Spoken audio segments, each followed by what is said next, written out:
freestyle. You know, fuck it, let me go. Eh bien, bonjour à tous, bonjour à toi Stan et bienvenue Salut pour Clem. le premier épisode de Up New du coup, le nouveau podcast sur la freelance et l'entrepreneuriat basé sur Lyon. Je suis ravi de te convier parmi nous et de me retrouver chez moi pour cet premier épisode aujourd'hui. Bienvenue chez moi, bienvenue à tout le monde, à cœur ouvert aujourd'hui. Du coup Stan, je vais directement lancer le sujet en te laissant te présenter. Je suis freelance en vidéo, exactement plus largement en production vidéo. Actuellement, je suis surtout centralisé dans le montage vidéo. Je vais aussi bientôt toucher au Notion parce que je suis en train de me former activement dans ce domaine-là. Donc voilà, globalement pour moi, je suis aussi très attiré par le graphisme et justement en parlant de graphisme, je vais vous laisser se présenter Clément. Alors moi du coup je m'appelle Clément Le Baïf, je suis graphiste freelance depuis bientôt 1 an, ça arrive à grands pas, plutôt 10 mois. Du coup j'ai un grand attrait pour le graphisme depuis tout petit on va dire, ça a pris place dans ma vie depuis bientôt 1 an, mais j'ai toujours eu ce petit côté attiré par le graphisme. Pour faire les présentations du coup avec Stan, on va vous expliquer comment on s'est rencontrés, comment est né le projet. Du coup je vais introduire Stan, on s'est rencontrés en cours du coup, Ouais, tout à l'année fait. dernière. On a mis un peu de temps avant de se découvrir chacun, on était plutôt chacun de notre côté, hein. Je pense que tu peux valider ça. Et du coup, ça fait vraiment depuis quelques mois, depuis un petit voyage en Espagne d'ailleurs en cours où on a appris du coup à se connaître et on a vu qu'on avait quelques points complémentaires et on s'entendait très bien. Du coup, on a mis quelques projets à jour, dont Up New du coup. Le projet, on avait envie d'échanger surtout, je pense. Ouais, On avait envie d'échanger, d'inviter des gens et de pouvoir aussi vous transmettre nos expériences personnelles et l'expérience de nos invités. Du coup, je sais pas trop toi comment tu vois le projet, je te laisse décrire en 2-3 mots. Et bah écoutez, Up New en fait, si vous voulez, c'est un podcast qu'on a décidé de lancer pour parler de la freelance et de l'entrepreneuriat, qui sont deux domaines que nous on adore particulièrement. On va surtout, je pense, majoritairement parler de tout ce qui touche au digital, parce que c'est la branche dans laquelle on est en fait tout simplement. Donc c'est ce qui nous parle nous le plus. Mais voilà, en fait globalement, on voulait juste lancer en fait un concept de podcast où on parle de choses qu'on aime, sans tabou, sans barrière, sans frontières. Donc en fait, c'est vraiment l'objectif, pour faire vraiment simple en quelques lignes, c'est vraiment l'objectif d'Up New, quoi. Je pense que tu as très très bien résumé notre projet. Après, comment du coup on arrive à se démarquer plus ou moins des autres podcasts qui existent, ça c'est la question je pense que vous vous posez. Notre objectif c'est aussi de vous informer tous les mois sur les éventuelles nouveautés qui peuvent arriver dans le monde du digital. Donc comment vont se dérouler du coup les différents épisodes. C'est vrai que celui-là c'est un épisode un peu spécial, épisode de lancement, on est plus là pour vous présenter le projet que pour vraiment réaliser un podcast comme on pourrait le faire avec des invités plus tard. Du coup notre podcast on a pour but d'inviter tous les mois du coup 1 ou 2 guests en fonction des dispos, des besoins et de nos envies aussi. Et le but, c'est du coup de chacun présenter une chronique, donc sur des thématiques autour du métier du freelance ou de l'entrepreneur qu'on invite. Et le but, c'est de les faire du coup discuter sur les points des différentes chroniques qu'on voit, avoir leur expérience dessus. Parce que du coup, nous, c'est des chroniques où on n'est pas forcément experts dans le domaine, mais on invite des experts qui pourront nous donner des réels tips ou des réels points de vue en tant qu'experts sur le domaine.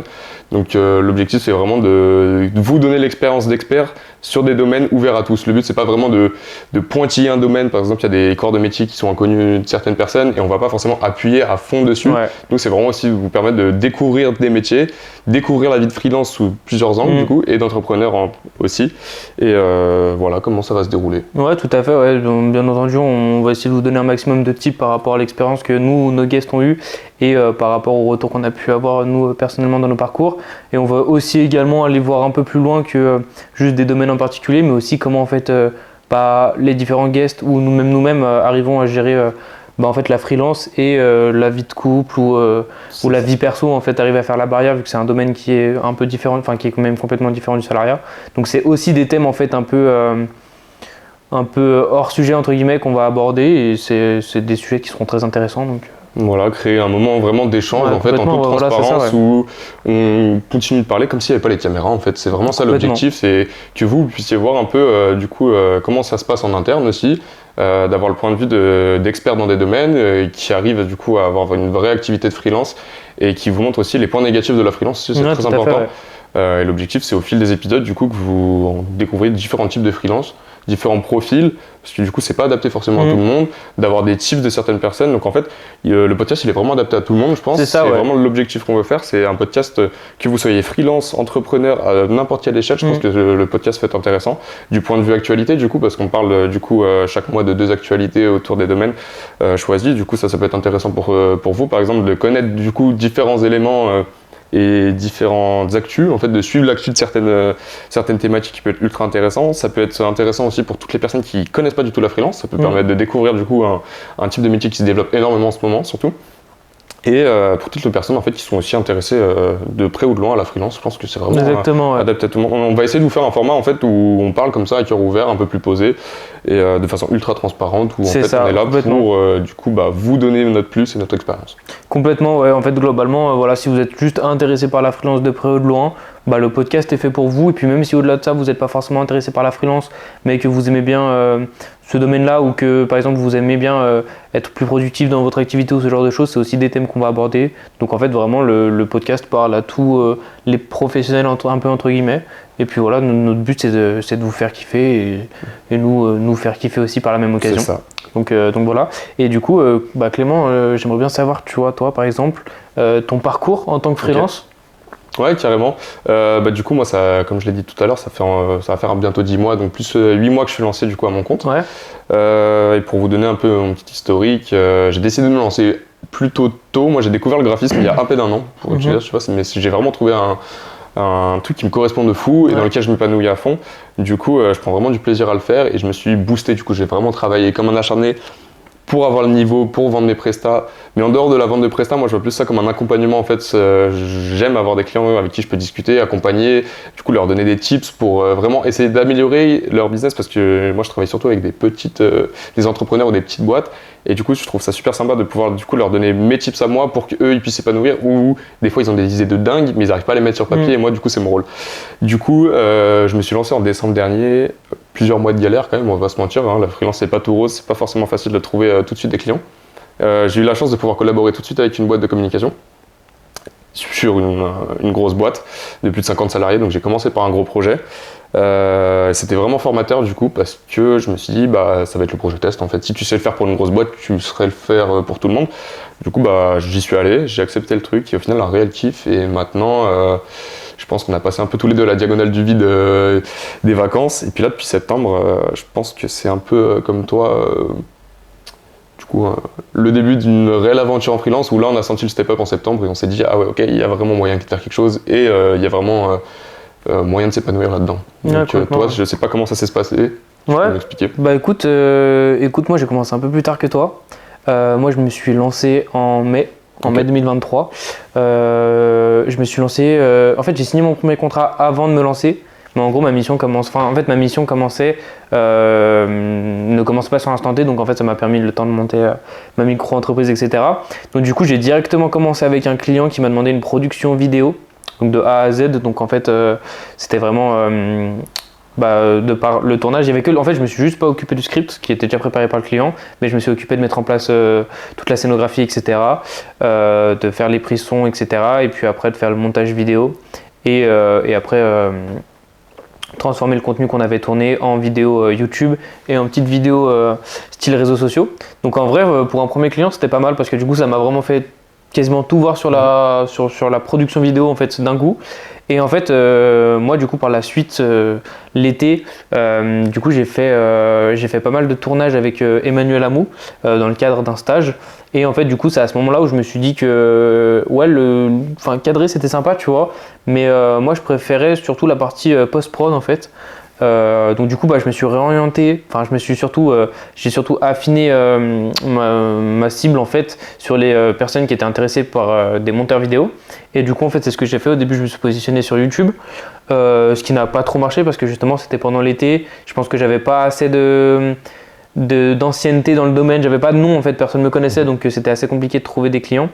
Et du coup septembre j'ai une grosse demande de clients en montage vidéo pour les réseaux sociaux. Donc en fait c'est à ce moment-là où du coup j'ai commencé à avoir beaucoup de travail.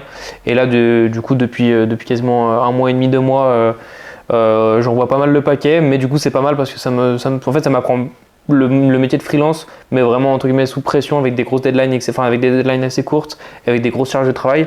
Donc en vrai c'est assez fatigant, tu vois, comme rythme.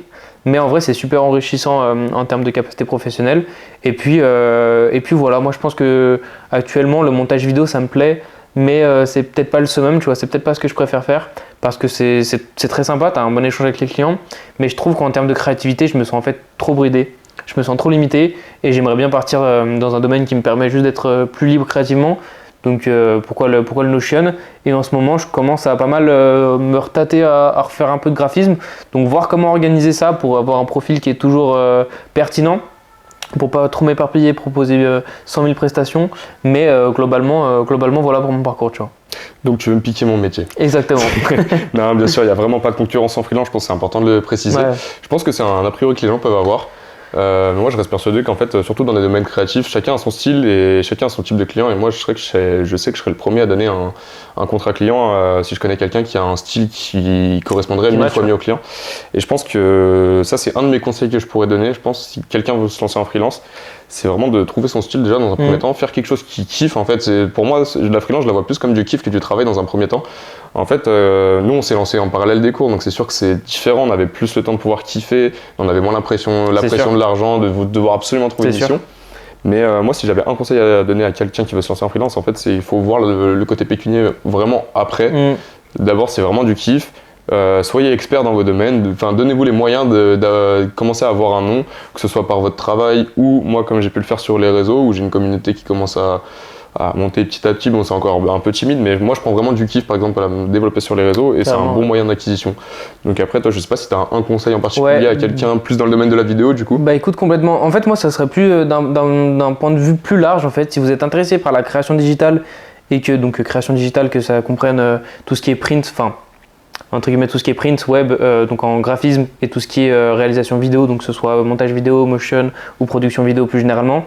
Je pense que si vous êtes intéressé par ce domaine-là mais que vous ne savez pas exactement quoi faire, franchement moi un conseil que je pourrais vous donner c'est lancez-vous en montage vidéo ou en production vidéo. Production vidéo c'est compliqué parce qu'il faut du budget si jamais vous voulez, je sais pas, tu vois, un truc tout con, mais si jamais vous voulez réaliser des clips pour des rappeurs, il va vous falloir un minimum de capital de départ pour pouvoir avoir la cam, la prise son peut-être pas forcément, mais en tout cas la cam, des panneaux LED, en fait il va vous falloir du budget. Par contre le montage vidéo c'est très intéressant, pourquoi? Parce que justement en fait ça va vous permettre de par la suite, si vous voulez partir, je sais pas, si vous voulez vous réorienter dans le graphisme, dans le motion ou dans ce que vous voulez, pour vous faire une communication sur les réseaux sociaux ou même sur du contenu sur YouTube pour vous faire connaître, en fait vous aurez une base en montage vidéo qui est insane ou même un petit niveau qui vous permettra de faire des trucs vraiment propres.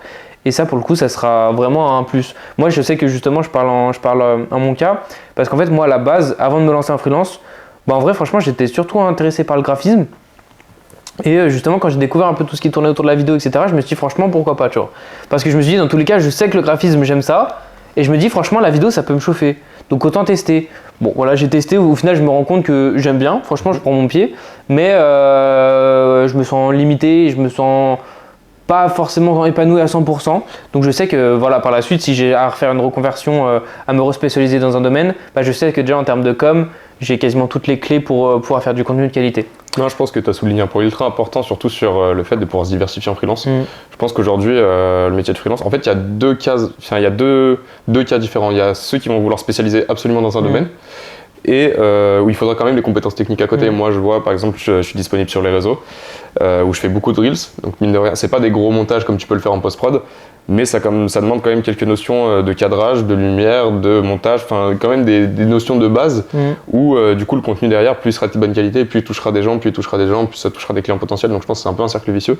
Donc moi, si je peux rappuyer un peu sur ton conseil, c'est essayer d'être polyvalent dans la limite du raisonnable et dans la limite du possible bien sûr, mais essayer d'avoir un peu de notions, surtout si vous vous lancez sur les réseaux sociaux, soit de la rédactionnelle si vous voulez par exemple partir sur LinkedIn et connaître au moins des stratégies de communication sur les réseaux, je pense que c'est plutôt important.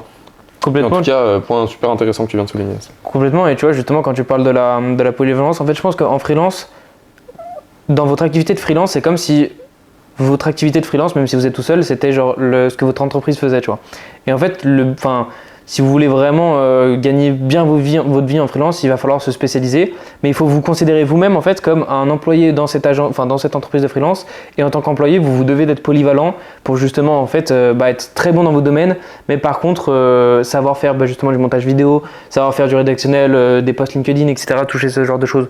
En fait, globalement, le conseil, ce serait vraiment ça. Ce serait d'avoir vraiment une entreprise qui est spécialisée et de vous considérer comme un agent polyvalent, mais de proposer une activité spécialisée. De toute façon, je pense qu'il faut un peu avoir multicasquette en freelance, de toute façon, c'est pas nouveau. Il faut aussi bien gérer la relation client qui n'est pas toujours forcément simple. Il faut savoir gérer tout ce qui est administration, papier, URSSAF, paiement des impôts. Donc ouais, c'est vrai que je pense qu'il faut être prêt à avoir ces multicasquettes et je pense que c'est pas fait non plus à tous les profils. Donc si la freelance vous intéresse, c'est pour ça que le podcast est là aussi, c'est pour montrer du coup les points forts et les points faibles de la freelance et voir si c'est adapté à vous. Si vous vous posez la question, n'hésitez pas à suivre nos épisodes, vous aurez plusieurs du coup expériences de plusieurs professionnels avec différents taux d'expérience et différents domaines, donc ça peut être vraiment intéressant pour vous et pour nous aussi. Ouais, et pour nous aussi. Ça va être vraiment intéressant pour nous aussi de pouvoir voir aussi d'autres points de vue parce que y a beaucoup de freelances aussi qui sont dans leur petit cocon. On pense avoir tout le temps les bonnes idées, d'avoir son rythme et tout, et en fait on a beaucoup à apprendre de chacun, je pense. Complètement, ouais. Et je pense que ça peut être une bonne devise pour notre podcast. On a tous à apprendre de chacun parce que c'est un peu l'objectif pour moi, donc je pense que c'est pareil pour toi. Ouais, complètement. Et d'ailleurs pareil, tout ce qui est administratif, etc., tout ce qui est sur ce point-là qui est un peu plus relou entre guillemets, je pense que ça peut faire une bonne transition pour la fin, tu vois, parce que justement sur le prochain épisode, qui sera donc un focus SEO avec 2 guests qui sont très très chauds en SEO, on va également faire une chronique sur Notion, qui est un outil qui est sous-coté, je pense qu'il est assez sous-coté parce qu'il est super compliqué à prendre en main, mais vous allez voir niveau organisation, si vous êtes freelance, en vrai de vrai, franchement, ça va vous faire gagner un confort de travail et un temps qui est juste trop bien, tu vois, c'est juste trop bien. On est en train de l'expérimenter tous les deux et c'est vrai qu'il y a vraiment des possibilités de faire des trucs de fou. Donc je pense qu'on a fait le tour, Stan, pour ce premier épisode. Franchement, c'était un plaisir de présenter ça avec toi, un plaisir d'être avec vous aussi. Pour un tout premier épisode, on a essayé de vous faire les choses au mieux possible. À l'avenir, on aimerait vraiment se développer encore plus et je pense que ça va se faire déjà dès le prochain épisode avec les 2 guests qu'on vous a réservés, spécial focus SEO, avec 2 thématiques du coup qu'on vous donnera du coup peut-être en teasing sur les réseaux. Et je pense qu'on peut conclure là-dessus. En tout cas, merci d'être venu chez moi, Stan. Merci d'avoir échangé. C'était un réel plaisir. Et puis on vous dit au mois prochain. À très vite.